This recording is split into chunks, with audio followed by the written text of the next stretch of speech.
and its brand new operating system. This is about 2 versions newer than the operating system you're used to, so I thought I'd make a video explaining some of the differences and also showing you how you can customize your Mac. The Apple, as always, has things like restart, shutdown, force quit, log out. What used to be called system preferences is now called system settings, and we'll take a look at that in a moment. The Finder is the program that runs behind the scenes all the time on your Mac, managing all of your files, folders, everything. If we take a look at the settings in Finder, we want to make sure these things are all checked, showing especially the Macintosh HD or hard drive on your desktop. If we look at the sidebar, it's probably worth checking all of these boxes. What that means is when you open a new Finder window, these are the things that show up here. And by the way, if they're hiding on you, there's a drop-down arrow. If we go to View, we have the ability to use something called stacks, which if your desktop ever looks like mine sometimes does, you can't see the background on the desktop. What you can do is organize by stacks. Stacks are piles of files, and I have them organized by kind. So for example, everything movie related is here, and when I click it expands and you can see all of it. That will be a feature you either like or hate, and you can group them by the type or by when it was created or last opened. Okay, we have some other view options. For the stacks, you have icon size. Grid spacing means how close together they're placed on the screen. Text size, so if you want larger text. Do you want the label on the bottom or on the right? And so forth. So those are stacks and view options. Moving right along, let's take a look at some of the changes in the system settings. And when I open this, you're going to notice it looks pretty similar to an iPad setting. So this is where you can opt to sign in with an Apple ID. It's really strongly encouraged that you don't use a personal Apple ID here. We tried to keep home and school separate, so you could create an Apple ID for yourself for school. And then the benefit of that is you can track your device if it's missing.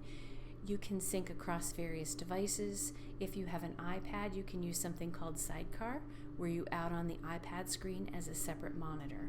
So this is all completely optional. This Wi-Fi is where you would go to connect to a different Wi-Fi network. Bluetooth is where you connect to Bluetooth devices. If something's in pairing mode, it'll show up here. If you've already connected to it, it'll show up here and you can click connect. Notifications is kind of nice because there are many apps that pop up with notifications and you can decide what you want to hear from and what you don't. So tips pop up all the time and drive me insane. I don't want them. I can turn that right off. If I do want them, I can decide what those notifications will look like. And again, you have granular control over what speaks to you. Sound settings is pretty self-explanatory. Pick the sound you want for notifications. Focus is something that could be helpful depending on your situation. On my school-issued Mac, if I'm doing a tutorial and I don't want notifications, I'll put on Do Not Disturb. Sometimes if you're projecting, you don't want to be notified, so you can put on Do Not Disturb. Add Focus is really a phenomenal tool, but I find it's better on a mobile device because you can decide what apps can contact you at what times and what people can contact you. Some help managing your time spent online. Under General, pretty much if you look into Software Update, that's where your updates will be. AirDrop means you can wirelessly send pictures and files from one device to another. This is where you manage all of that. And Handoff is if you're signed in with the same Apple ID, if you've started something on one device, you can move to another.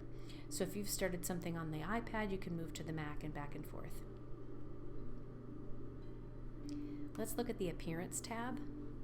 You can choose light mode, dark mode, or auto. Auto will adjust based on the time of day, and it's supposed to be better for your eyes. Personal preference there. Accent colors throughout your Mac. What colors do you want? What highlight color when you highlight text? Something I find very important is, and it's not checked, I don't think, go to show scroll bars and say always. Accessibility is a great place to go if you have needs with vision or hearing or what have you. There are phenomenal tools built into the Mac and the iPad that will help you. Control Center is a quick access spot. So up here, this is your Control Center. And you have the ability to decide what shows up in the menu bar and what doesn't, and what shows up in there. So take a peek at all of these options. So again, just some customization. Siri and Spotlight, if you choose to turn on Siri, Siri can be your assistant. And you can take a look at Spotlight search, what you want it to search. I just leave everything checked. Your Spotlight search is up here. And you can search your Mac for just about any file or folder. Let's look at desktop and dock. You can change the size of the dock. It's as large as it'll go there. You can decide what the magnification looks like. Again, because I have so much down there, that's all that's going to show. Do I want the dock at the bottom, left, or right? And you can just kind of go through and see some of these other things. We'll talk about Stage Manager in a minute. It's another way to view your apps. Displays. This is where you can change the resolution of your Mac, adjust the brightness, although you can do that right from the keyboard, automatically adjust the brightness based on the room you're in, and so forth. What's really nice now is right up here, I can add another device. So I can AirPlay right from here. I can add my iPad too. So it's as if my iPad is a second display. You have more wallpaper choices, and you just select the ones you want. And yep, you can add your own and make a folder to put them in. Screensaver. I would highly suggest that you do click with 2 fingers for a secondary click or a right click. If you do that, if you tap your trackpad with 2 fingers, that's a right click. One other thing is if you're scrolling with 2 fingers on your trackpad up or down and it feels backwards, turn off natural scrolling.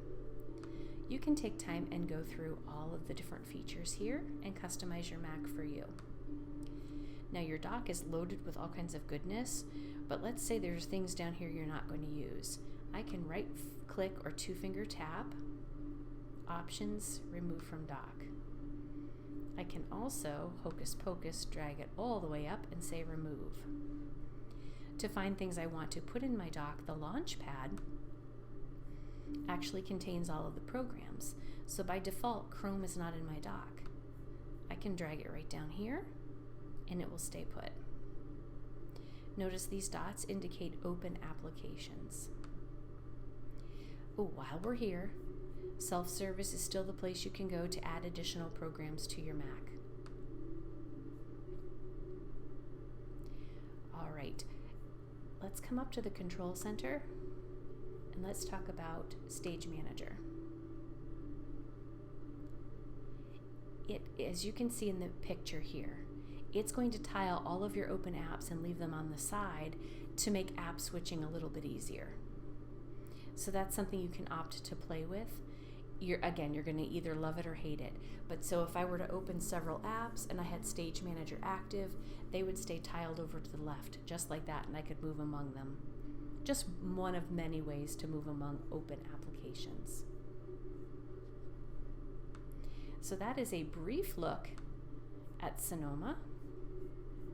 We'll get another closer look as we get closer, but I wanted you to have a little bit of a preview.